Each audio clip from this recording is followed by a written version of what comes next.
بسم اللہ الرحمن الرحیم۔ السلام علیکم ورحمۃ اللہ وبرکاتہ۔ اللہ تبارک و تعالی کی طرف سے غیبی مدد حاصل کرنے کے لیے عشاء کی نماز کے بعد اول و آخر درود شریف کے ساتھ صرف 25 مرتبہ یہ دعا روزانہ پڑھا کریں۔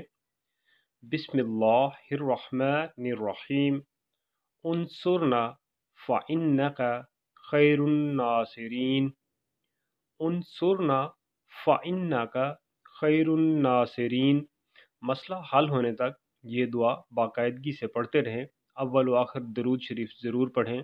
کوئی ایسا کام جو حل ہوتا نظر نہ آ رہا ہو، رزق کی تنگی، جادو جنات، میاں بیوی میں صلح یا دنیا کا کوئی بھی مسئلہ ہو، انشاءاللہ اللہ تعالیٰ کے کرم سے حل ہو جائے گا۔ مسنون دعائیں، احادیث اور وظائف دیکھنے کے لیے میرے چینل کو سبسکرائب کریں، ویڈیو کو لائک کریں اور شیئر کریں۔ جزاک اللہ۔